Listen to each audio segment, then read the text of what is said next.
안녕하세요 여러분, 간만에 주중에 뵙습니다. 일요일 금융시장 브리핑에서 말씀드린 대로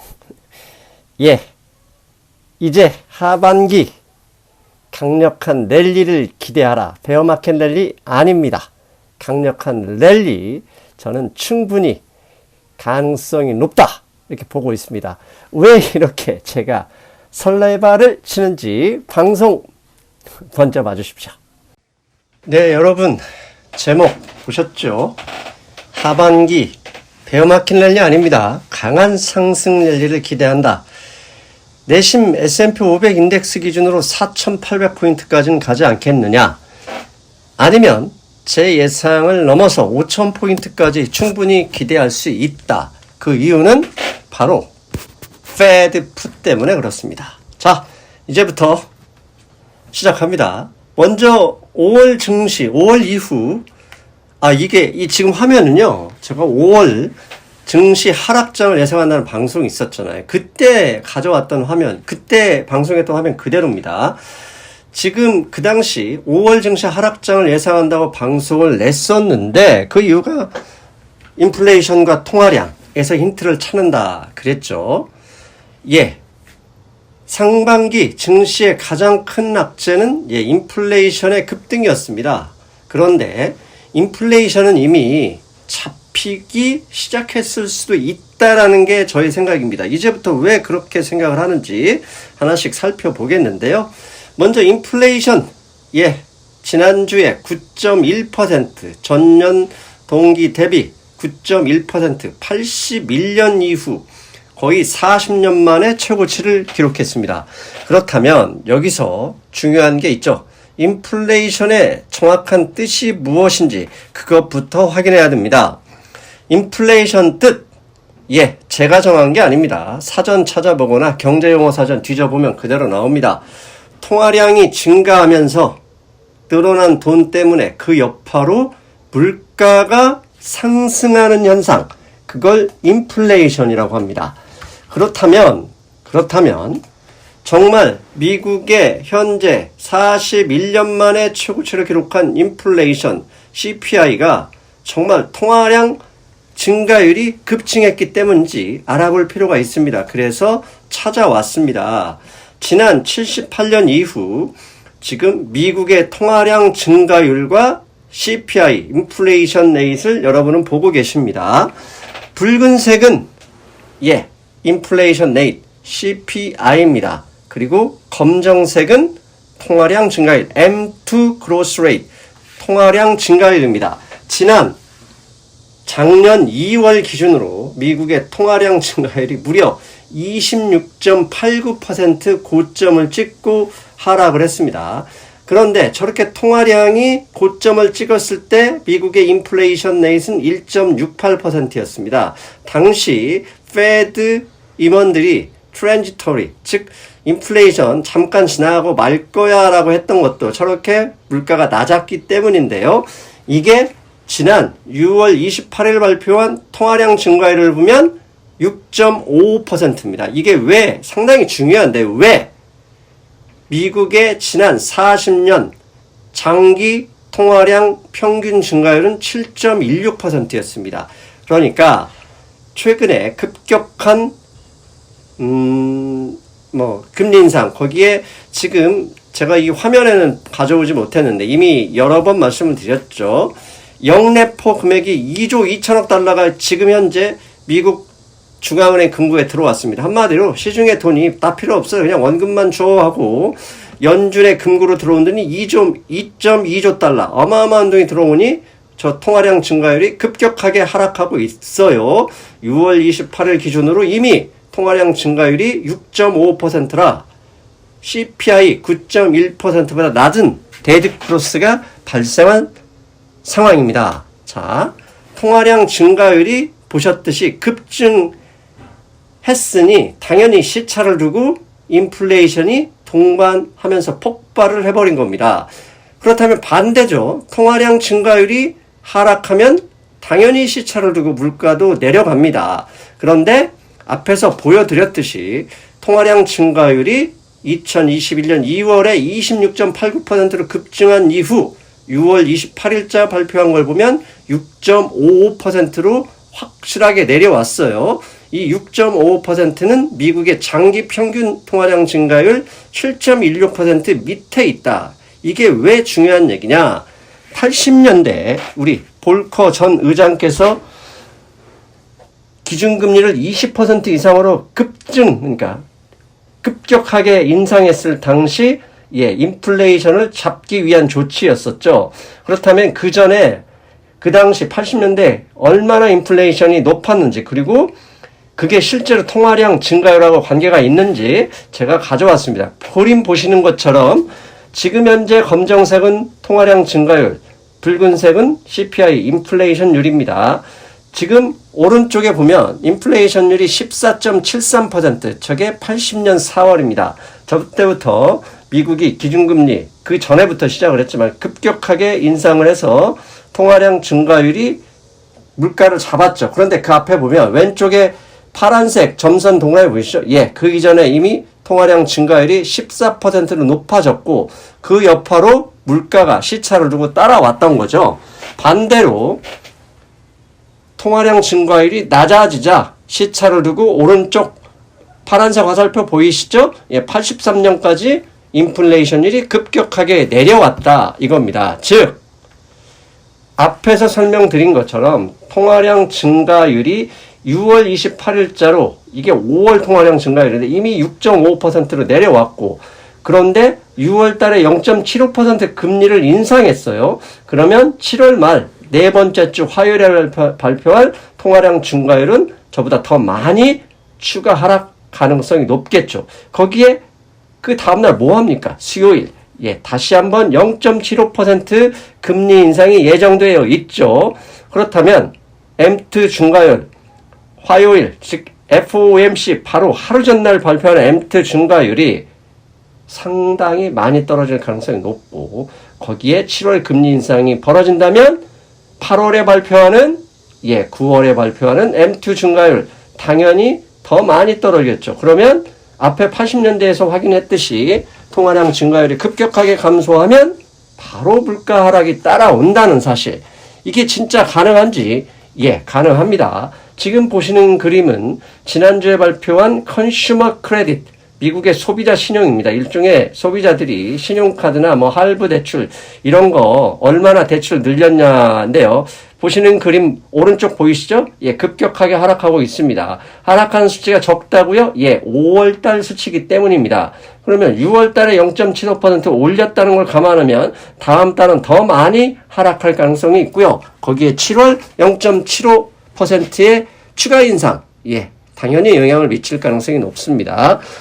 5년 브레이크 이븐 인플레이션 레이트입니다. 즉 5년 만기 채권 금리와 물가 연동체를 뺀 일종의 스프레드인데요. 이게 현재 7월 18일 기준으로 2.63%입니다.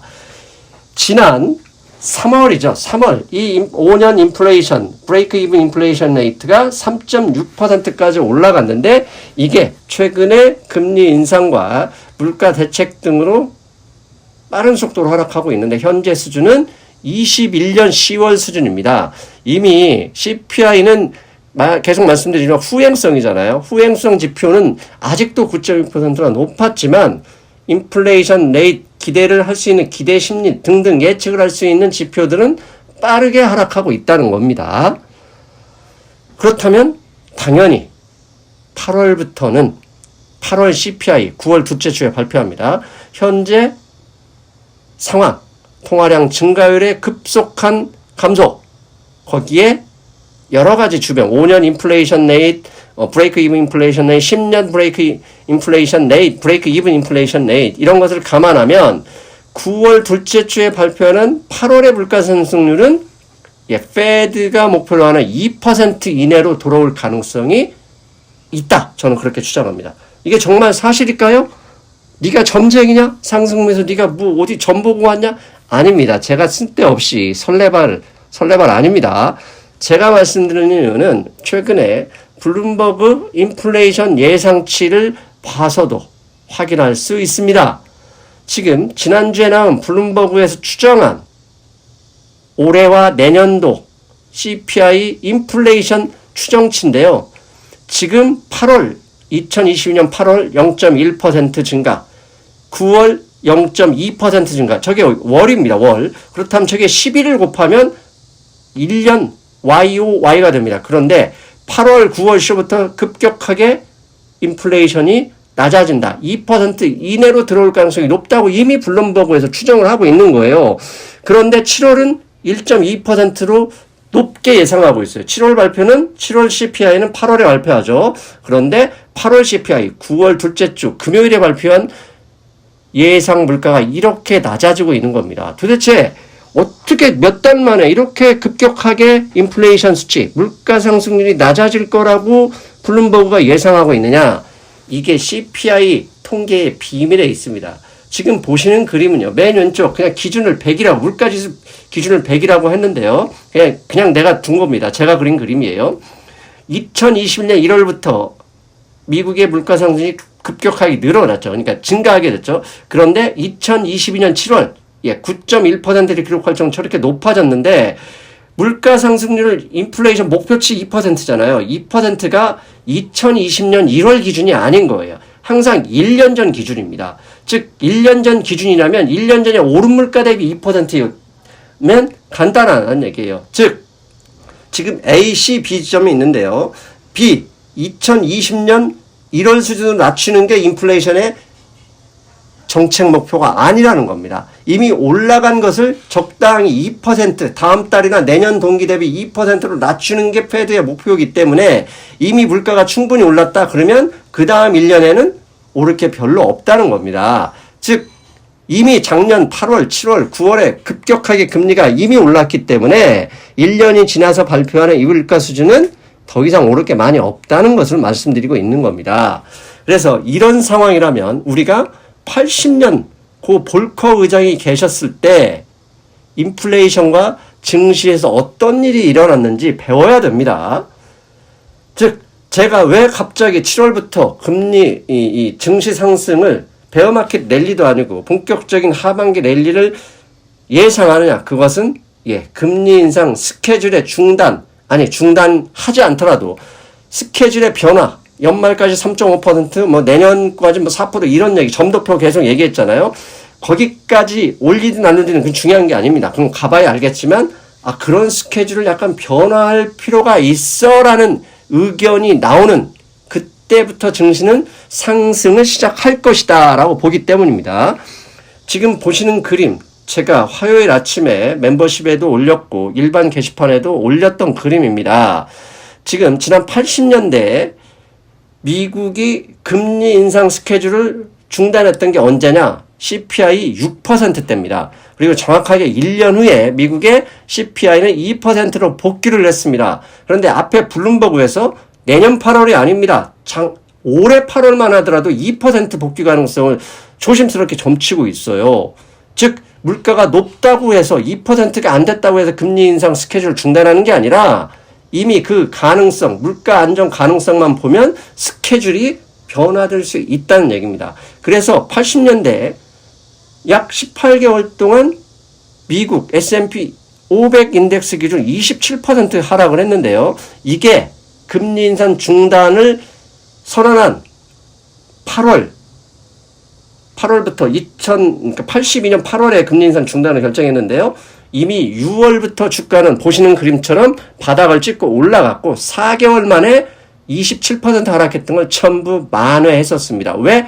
패드 풋이 다시 나왔기 때문입니다. 그래서 우리가 지난 80년대 볼커, 인플레이션 상황, 그 다음에 통화량 증가율 등등을 고려할 때 우리가 반드시 기억하고 있어야 될 게 있습니다. 첫째, 6% CPI에서 금리 인상을 중단했다는 거. 이 점. 현재 높은 CPI 수준에서도 금리 인상 스케줄이 바로 변경될 수 있다는 겁니다. 왜? 이미 작년에 너무 많이 올랐기 때문에 더 이상 추가로 오를 게 없다는 거. CPI 통계에 대한 어떻게 보면 모순이라고 할 수 있나 그 비밀이 있는 거죠. 그리고 금리 인상 스케줄의 변화 가능성, 중단 시점 2달 전부터 주가가 올랐다. 블룸버그가 이미 8월 CPI 예상치를 0.1%, 2%가 안 되는 수준으로 예상하고 있다는 얘기는 그러면 8월달, 9월달 FOMC부터는 금리 인상 스케줄의 변화 가능성이 있다는 얘기입니다. 그렇다면 7월 지금부터 주가가 바닥을 형성했고 점점 올라갈 가능성이 높다고 보는 거죠. 그리고 중요한 거 3번 통화량 증가율이 먼저 급속하게 하락을 했어요. 그것도 장기 평균 통화량 증가율 밑으로 하락했고 다음 달 7월 28일에 발표할 6월 통화량 증가율은 6월 0.75%를 반영할 경우 더 많이 하락할 가능성이 높다는 거, 이 점 기억하셔야 됩니다. 그럼으로써 이제 증시, 지난 7개월간 우리를 고생시켰던 증시는 본격적으로 패드 풋에 의해서 상승할 가능성이 높다는 점 다시 한번 말씀드립니다. 여기에 추가로 중요한 사항들, 왜? 분명히 제 앞에 방송을 보시고 이제 뭐 질문을 하시거나 반박하실 수 있어서 그 내용을 좀 추가했습니다. 먼저 페드가 금리 인상을 하는 것, 물가를 잡는다는 것은 표면적인 이야기고요. 실제는 항상 페드는 달러 가치 안정을 목표로 했습니다. 지난 79년 당연히 그 다음에 97년 그때도 다 보면 달러화 가치가 완전히 바닥이었었고요. 그 바닥 시점에서부터 항상 금리를 올려서 달러 가치를 지켜왔다는 거. 그런데 지금 기울기를 보세요. 달러화 인덱스가 83년 130에서 현재 108 정도 와 있잖아요. 저 기울기는 점점 낮아집니다. 즉 현재 108, 110 와 있다는 얘기는 어느 정도 달러화 강세도 마무리될 가능성이 높다고 보는 겁니다. 그러면 왜 달러화 인덱스 고점이 저렇게 계속 낮아질까요? 이유는 부채의 지속적인 증가, 그리고 그에 따른 기준금리 수준이 점점 낮아지기 때문입니다. 그걸 고려한다면 현재 달러화 인덱스 108, 110 이 정도는 마무리 시점이다라고 저는 감히 말씀드리고요. 또 하나 GDP 나옵니다. 지금 2분기 연속 마이너스 GDP가 예상됩니다. 애틀랜타 패드에서 발표하는 GDP, 지난주에 발표한 걸 보면 2분기 GDP 예상치는 마이너스 1.5%입니다. 1분기에 이미 마이너스 기록했고 2분기에 GDP가 연속으로 마이너스, 이게 리세션이지 않습니까? 이 GDP 확정치는 7월 FOMC 다음 날 발표됩니다. 자, 이 점이 아주 중요합니다. 왜? 페드의 목적이 미국 경제를 망가뜨리는 게 아니죠. 달러와 가치를 지켜내고 물가를 안정시킨다는 얘기인데 미국 경제를 완전히 박살내면서까지 그럴 필요는 없다는 얘기입니다. 2분기 연속 GDP를 기록하는 순간 페드의 스탠스가 달라질 가능성이 높다. 앞에 통화량 증가율의 급속한 감소를 봐도 그렇습니다. 당연히 제가 주장한 거, 미국 경제를 망가뜨리면서까지 금리 정책을 고수하진 않을 것이다. 이미 앞에서 보셨듯이 달러와 가치 안정, 충분히 목적을 이뤘다는 것도 중요합니다. 그리고 야, 점도표를 보면 이미 올리게 되어 있는데 무슨 너 상승미수 이상한 소리야. 예, 그래서 지난 2018년 9월에 발표한 점도표를 제가 좀 찾아왔습니다. 2018년 9월 FOMC에서 금리를 2.25%로 올렸고요. 그 이후에 발표한 점도표를 보면 2019년 기준금리는 붉은색 점 보이죠? 3.25% 정도를 예상한다라고 나왔어요. 그런데 2019년 기준금리 기억하십니까? 2018년 12월 단 한 번 마지막으로 금리를 올려서 2.5%의 금리 인상 스케줄이 중단이 됐고 코로나 팬데믹 전에도 3번의 인하를 통해서 경제를 부양했다는 거. 점도표가 아무리 3.5, 4%를 기록한다 하더라도 언제든지 바뀔 수 있다는 것을 말씀드리기 위해서 가져왔고요. 그리고 중요한 이야기, 지금 미국의 기준금리입니다. 기준금리의 그래프를 그렸더니 달러화 인덱스가 낮아지는 것처럼 거의 비슷하죠? 기준금리 고점도 계속 낮아지고 있습니다. 왜? 왜 그럴까? 예, 부채가 늘어났기 때문입니다. 부채가 늘어난 부채. 왜 유럽이나 일본이 할 수 없이 0% 마이너스 금리를 유지하느냐? 부채가 증가하기 때문이에요.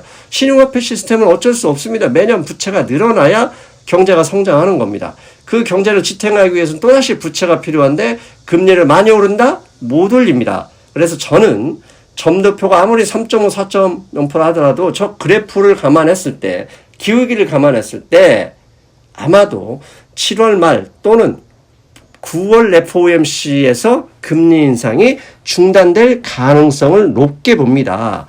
그렇다면 바닥은 지났다. 왜? 8, 9월 정도면 이제 2달, 석 달 앞에 있는 거잖아요. 증시는 항상 먼저 갑니다.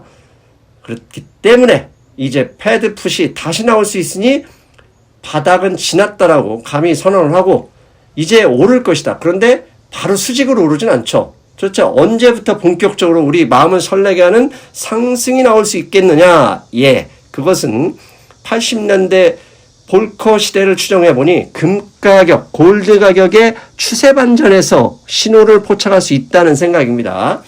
지금 보시는 그림 볼커 시대의 골드 차트입니다. 볼커 시대 80년대 900달러까지 올랐던 금 가격이 계속 하락하다가 6월을 기점으로 다시 상승 반전을 시작합니다. 즉 S&P 500 인덱스가 6월부터 올랐을 시점하고 거의 비슷한데요. 그때가 언제다? 예, 82년 8월 금리 인상 중단 시점 2달 전이었다는 겁니다. 즉 그렇다면 이번에도 거의 비슷할 가능성이 있어요. 금 가격이 요새 계속 하락하고 있잖아요.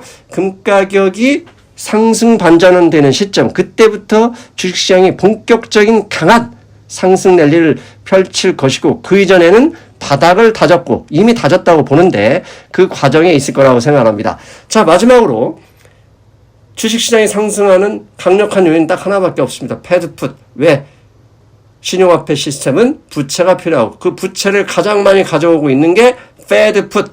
패드의 금리 인하 또는 대차대조표 축소 중단에서 나오는데 그 가능성만으로 주가가 오른다. 왜? 금리 인상을 하다 보니까 보시죠. 경기 침체로 가는데 경기 침체로 가기 전에 물가 하락, 경제지표 악화 이런 게 나오죠. 그래서 문제는 2분기에 경기 침체 거의 확실하잖아요. GDP 나오 마이너스 1.5 이런 상황에서 미국 경제를 더 죽이려고 패드가 진행한다? 불가능합니다. 결국 7월 금리 인상 후 본격적으로 9월 금리 인상 중단 가능성이 뉴스가 나올 가능성이 높다. 그러면 증시는 그 이전부터 슬슬 움직일 것이다. 당연히 하반기 지난 7개월 우리를 정말 고통에 빠뜨렸던 이제 증시 본격적으로 상승할 가능성이 높다. 여러분 하반기 기대하셔야 합니다. 어떻습니까? 잘 들으셨어요? 예, 미래는 우리가 가볼 수가 없습니다. 각자가 보이는 지표들, 팩트를 가지고 어떻게 해석하고 분석하느냐 싸움을 합니다. 저는 제가 보여드린 지표, 제가 가공한 게 아니죠. 얻은 자료들을 근거로 하반기 베어마켓 랠리가 아닌 강한 상승 랠리를 예상하고 있습니다. 그렇다면 당연히 주식을 사야죠. 파셨던 분들은 다시 사고 겁나면 조금이라도 사보시고 지금까지 저처럼 저는 평가순위 어제 현재로 약 마이너스 24% 정도 됐는데요. 그거 순식간에 회복됩니다. 여러분 기대하십시오. 저는 일요일에 뵙겠습니다. 여러분 안녕.